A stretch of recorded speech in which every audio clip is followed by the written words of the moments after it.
नमस्कार, मैं स्वतंत्र कुमार और आप सभी का स्वागत करता हूं आपके अपने चैनल शॉर्ट हैंड टीम पर। तो दोस्तों, आज के इस वीडियो में जनसत्ता के संपादकीय से 558 शब्दों के डिक्टेशन को हम लोग लेने वाले हैं। इसे हम दो अलग अलग स्पीड में लेंगे। पहली बार में 80 की स्पीड में, तो दूसरी और आखिरी बार में इसी डिक्टेशन को हम लोग 90 की स्पीड में लेने वाले हैं। अगर आपको इस डिक्टेशन के PDF की ज़रूरत है तो आप हमारे टेलीग्राम ग्रुप को जरूर ज्वाइन कर लें। ग्रुप का लिंक इसी वीडियो के नीचे डिस्क्रिप्शन बॉक्स में आपको मिल जाएगा। तो 80 की स्पीड में आपका डिक्टेशन स्टार्ट होगा 5 सेकंड के बाद। तब तक के लिए आप रेडी रहें।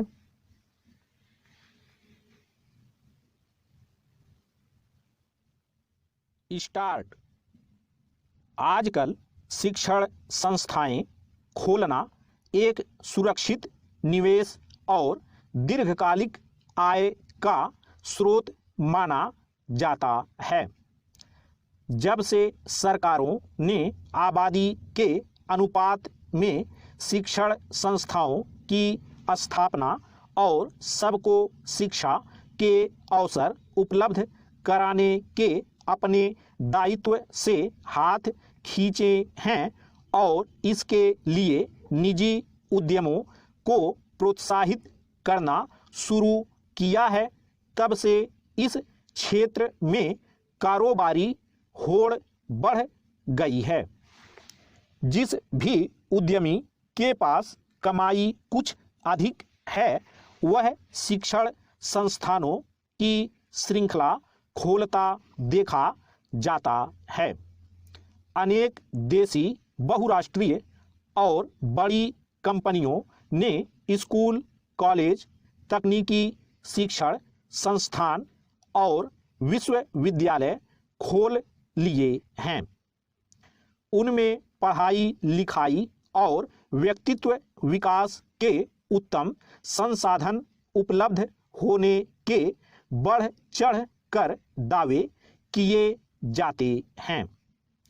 आजकल तो उच्च शिक्षा के निजी शिक्षण संस्थान नौकरी के अवसर उपलब्ध कराने यानी प्लेसमेंट के दावे करते हुए भी विद्यार्थियों को आकर्षित करने का प्रयास करते हैं। इस तरह वे मनमानी फीस वसूली भी करते देखे जाते हैं। हरियाणा का अशोका विश्वविद्यालय भी उन्हीं में एक है। कुछ समय पहले इस विश्वविद्यालय के कुलपति को रहस्यमय ढंग से इस्तीफा देना पड़ा था। अब इसके सह संस्थापकों ने विश्वविद्यालय की तमाम समितियों और बोर्डों से इस्तीफा दे दिया है। दरअसल सह संस्थापकों की दवा कंपनी में 1600 करोड़ से ऊपर की धोखाधड़ी का आरोप लगा है। इसलिए उन्होंने अपने को विश्वविद्यालय की गतिविधियों से अलग कर लिया है। पैरा। हालांकि विश्वविद्यालय प्रबंधन का कहना है कि CBI ने जिस दवा कंपनी के खिलाफ धोखाधड़ी का मामला दर्ज किया है, उसका विश्वविद्यालय से कोई संबंध नहीं है। विश्वविद्यालय से 200 दानदाता जुड़े हैं, जिनकी मदद से इसका संचालन होता है। मगर यह तर्क शायद ही किसी के गले उतरे।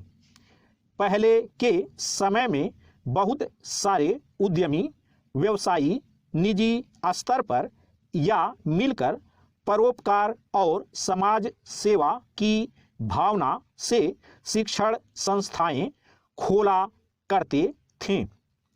उनमें पढ़ाई लिखाई और अन्य शैक्षणिक गतिविधियों की गुणवत्ता का खासा ध्यान रखते थे। पर अब शिक्षण संस्थान चूंकि व्यावसायिक मकसद से खोले जाने लगे हैं, उद्यमियों के दूसरे कारोबार से उन्हें अलग करके देखना संभव नहीं है। सरकारें उन्हें बाजार कीमत से काफ़ी कम दर पर जमीन उपलब्ध कराती हैं।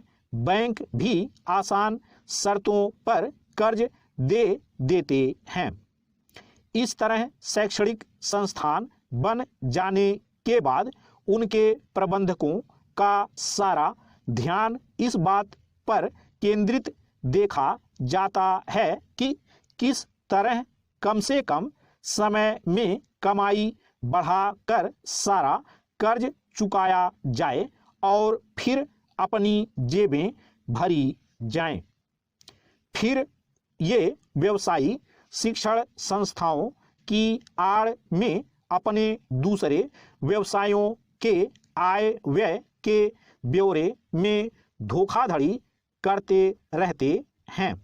पैरा काफ़ी समय से कुछ लोग सुझाव देते रहे हैं कि चूंकि निजी शिक्षण संस्थानों का सारा कामकाज व्यावसायिक ढंग से होता है, इसलिए उन पर व्यावसायिक गतिविधियों पर लगने वाले नियम कायदे लागू किए जाने चाहिए।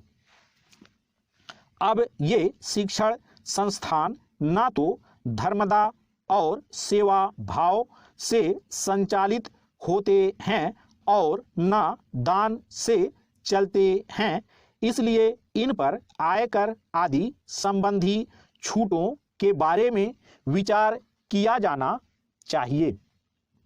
फिर पढ़ाई लिखाई और व्यक्तित्व तथा कौशल विकास के नाम पर उपलब्ध कराई जाने वाली सुविधाओं के हवाले से जो मनमानी फीस वसूली जाती है, उसके लिए भी एक व्यवहारिक नियामक तंत्र विकसित होना चाहिए। अशोका विश्वविद्यालय के सह संस्थापकों की कंपनी में धोखाधड़ी ने एक बार फिर उन सुझावों को रेखांकित किया है। शिक्षण संस्थानों का कामकाज पवित्र और पारदर्शी होना ही चाहिए। स्टॉप। दोस्तों, इसी डिक्टेशन को दूसरी बार में हम लोग 90 की स्पीड में लेंगे और आपका समय स्टार्ट होगा 5 सेकंड के बाद। तब तक के लिए आप रेडी रहें।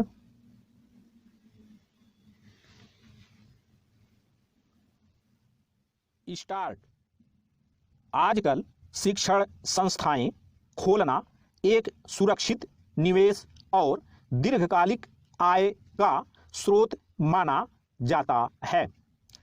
जब से सरकारों ने आबादी के अनुपात में शिक्षण संस्थाओं की स्थापना और सबको शिक्षा के अवसर उपलब्ध कराने के अपने दायित्व से हाथ खींचे हैं और इसके लिए निजी उद्यमों को प्रोत्साहित करना शुरू किया है, तब से इस क्षेत्र में कारोबारी होड़ बढ़ गई है। जिस भी उद्यमी के पास कमाई कुछ अधिक है, वह शिक्षण संस्थानों की श्रृंखला खोलता देखा जाता है। अनेक देशी बहुराष्ट्रीय और बड़ी कंपनियों ने स्कूल, कॉलेज, तकनीकी शिक्षण संस्थान और विश्वविद्यालय खोल लिए हैं। उनमें पढ़ाई लिखाई और व्यक्तित्व विकास के उत्तम संसाधन उपलब्ध होने के बढ़ चढ़ कर दावे किए जाते हैं। आजकल तो उच्च शिक्षा के निजी शिक्षण संस्थान नौकरी के अवसर उपलब्ध कराने यानी प्लेसमेंट के दावे करते हुए भी विद्यार्थियों को आकर्षित करने का प्रयास करते हैं।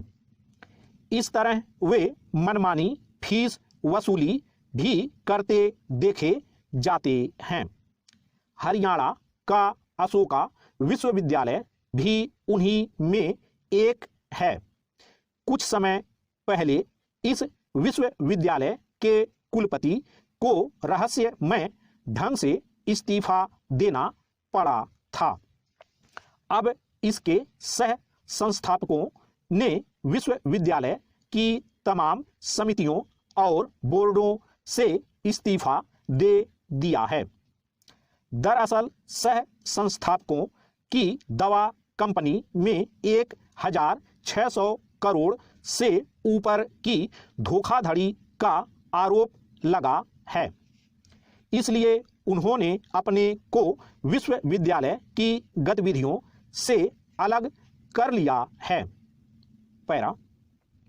हालांकि विश्वविद्यालय प्रबंधन का कहना है कि सीबीआई ने जिस दवा कंपनी के खिलाफ धोखाधड़ी का मामला दर्ज किया है उसका विश्वविद्यालय से कोई संबंध नहीं है। विश्वविद्यालय से 200 दानदाता जुड़े हैं जिनकी मदद से इसका संचालन होता है, मगर यह तर्क शायद ही किसी के गले उतरे। पहले के समय में बहुत सारे उद्यमी व्यवसायी निजी स्तर पर या मिलकर परोपकार और समाज सेवा की भावना से शिक्षण संस्थाएं खोला करते थे। उनमें पढ़ाई लिखाई और अन्य शैक्षणिक गतिविधियों की गुणवत्ता का खासा ध्यान रखते थे। पर अब शिक्षण संस्थान चूंकि व्यावसायिक मकसद से खोले जाने लगे हैं, उद्यमियों के दूसरे कारोबार से उन्हें अलग करके देखना संभव नहीं है। सरकारें उन्हें बाजार कीमत से काफ़ी कम दर पर जमीन उपलब्ध कराती हैं। बैंक भी आसान शर्तों पर कर्ज दे देते हैं। इस तरह शैक्षणिक संस्थान बन जाने के बाद उनके प्रबंधकों का सारा ध्यान इस बात पर केंद्रित देखा जाता है कि किस तरह कम से कम समय में कमाई बढ़ाकर सारा कर्ज चुकाया जाए और फिर अपनी जेबें भरी जाएं। फिर ये व्यवसायी शिक्षण संस्थाओं की आड़ में अपने दूसरे व्यवसायों के आय व्यय के ब्यौरे में धोखाधड़ी करते रहते हैं। पैरा। काफ़ी समय से कुछ लोग सुझाव देते रहे हैं कि चूंकि निजी शिक्षण संस्थानों का सारा कामकाज व्यावसायिक ढंग से होता है, इसलिए उन पर व्यावसायिक गतिविधियों पर लगने वाले नियम कायदे लागू किए जाने चाहिए। अब ये शिक्षण संस्थान ना तो धर्मदा और सेवा भाव से संचालित होते हैं और न दान से चलते हैं, इसलिए इन पर आयकर आदि संबंधी छूटों के बारे में विचार किया जाना चाहिए।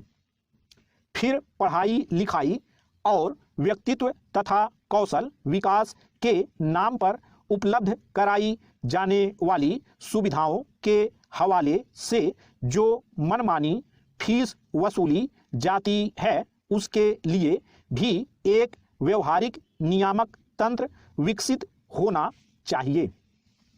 अशोका विश्वविद्यालय के सह संस्थापकों की कंपनी में धोखाधड़ी ने एक बार फिर उन सुझावों को रेखांकित किया है। शिक्षण संस्थानों का कामकाज पवित्र और पारदर्शी होना ही चाहिए। स्टॉप।